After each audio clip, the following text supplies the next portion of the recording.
नमस्कार सबैजनालाई, वेलकम छ मेरो युट्युब च्यानलमा। आज अर्को एउटा सानो भिडियो लिएर आएको छु। म चाहिँ अहिले यति बेला भोजपुर ट्याम्केमयू गाउँपालिकाको पानधारे भन्ने ठाउँमा छु। पानधारेको मेलामा छु। आज शनिबारको मेला, गजबको मेला लागेको छ, रमाइलो हुन्छ। म चाहिँ आज फेरि मेला भर्नु भनेर गएको होइन,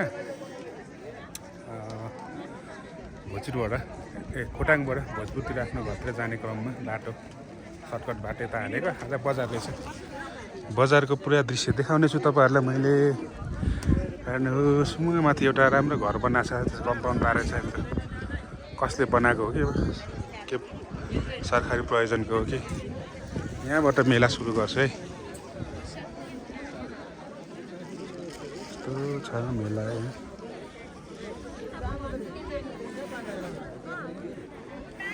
सुन्तला, केरा, कागती छ है हाम्रो बजारमा। खुर्सानी, यो के हो दिदी? ए मर्चा हो? ए डल्लो डल्लो छ त।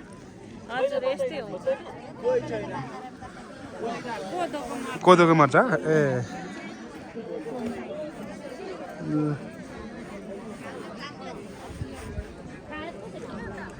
कौलीहरू छ।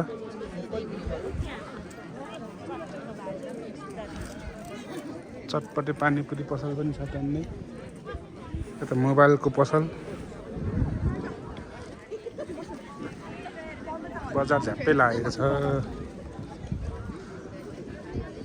कपडा पसल पनि छन् टन्नै। यस्तो ब्युटिफुल ठाउँमा बजार लागिरहेछ।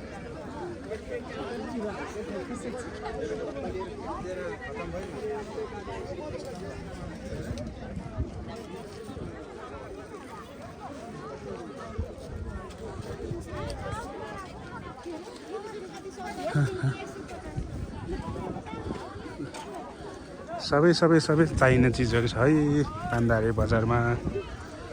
आउनुहोस्।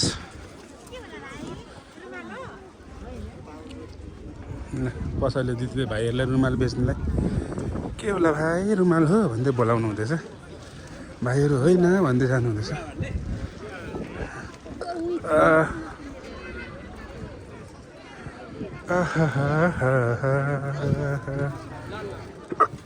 जुत्ता, चप्पल, यता चाहिँ खाद्यान्नको पसल, चामल, सबै कुरा घरमा चाहिने।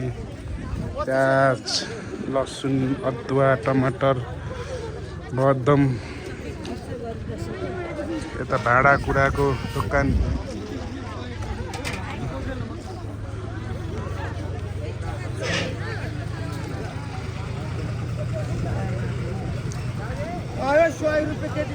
ठुलो बजार लाग्दो रहेछ, धेरै सामानहरू झार्दै रहेछ। बिक्री हुन्छ कि हुँदैन होला सबै सामान। यहाँ चाहिँ खाजा खाने ठाउँ, होटल। यो घरको ओखर उठाउँछ, यो खाजा खाने ठाउँ होटल। यता साइड चाहिँ रहेछ, यता पनि हो खाजा खाने ठाउँ। ल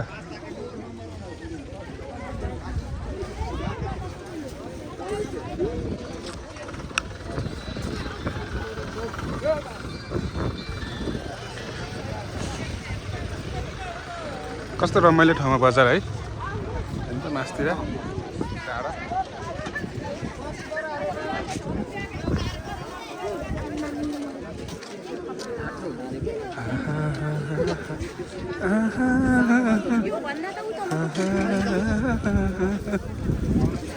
आज बजार भर्नु आउनुभएको यता को हुनुहुन्छ भोजपुरबाट पानधारेमा? भिडियो हेर्नुभयो भने कमेन्ट गर्नु होला। थालहरू छ, यता माटोको भाँडाहरू छ है साथीभाइ। यो चाहिँ यो भोजपुरमै बनेको है।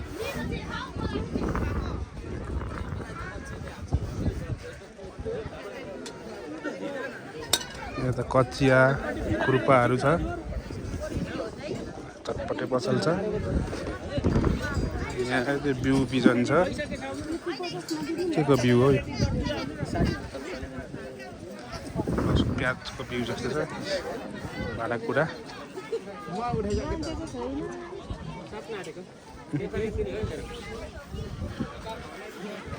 खाजा खाने ठाउँ होटल चाहिँ यता पनि छ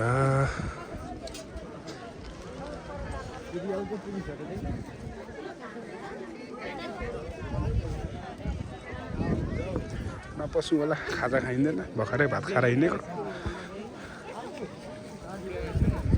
लुगा पसल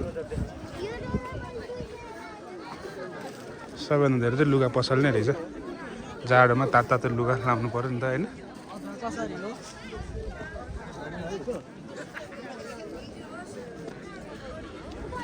म चाहिँ अब के किनेर खानु उयो बजारमा सुन्तला देखेको थिएँ पर सुन्तला किनी खान्छु ढ्यान्डरन लाएर यो तल्लोपट्टि छेउछेउको सबै पसल बन्द रहेछ धेरै चाहिँ आधी उधी चाहिँ मान्छे खोलेको रहेछ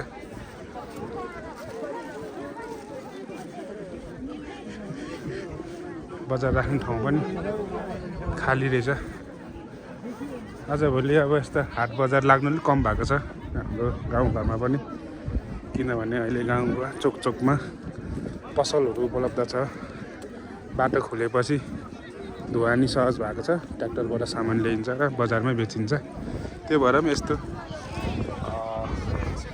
सप्ताहको एक दिनमा लाग्ने बजारहरू जस्तै शनिबार सोमबार शुक्रबार बजारहरू कम भएको छ आजभोलि नभए चाहिँ पहिला त भिड हुन्थ्यो यस्तो बजारहरू सुन्तला कसरी दाजै 100 रुपियाँ किलो मलाई पनि दिनु न 1-2 किलो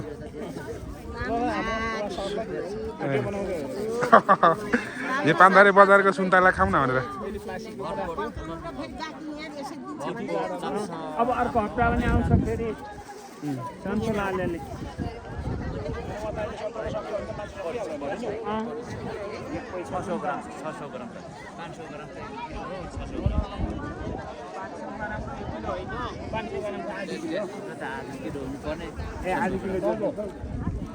नजान्नेलाई त कता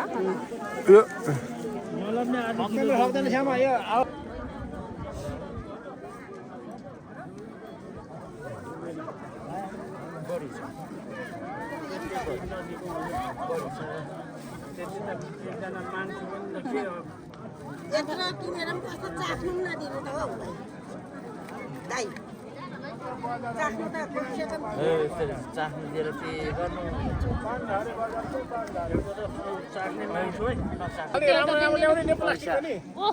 मैले पनि सुन्तला किने हाम्रो दाजुले बेच्नु ल्याउनु भएको छ डोकोमा यस्तो राम्रो सुन्तला छ पैसा गर्नु बिजी हुनुभयो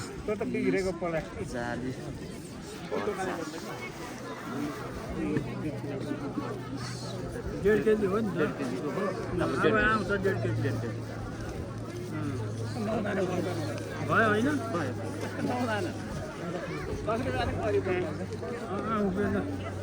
त्यति नै लाने होला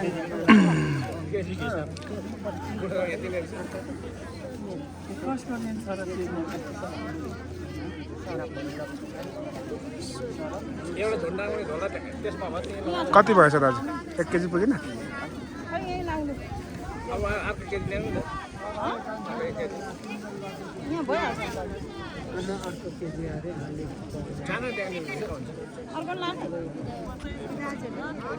भयो 600 रुपियाँ किलो हो एकछिन बजाउँ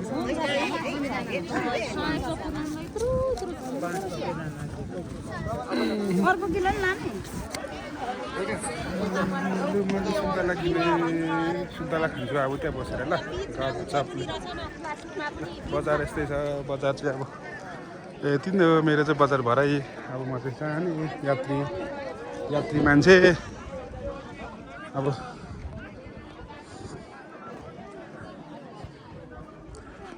पान्दारे बजार चाहिँ उयो पर्तिर छ बस्ती चाहिँ यो गहिरामा छ बजार भर्नुको लागि घोडामा आउनु भएको रहेछ एकजना चाहिँ ल यस्तो छ यो मुनिको बाटो हो उता यहाँबाट उता खोटाङ जान्छ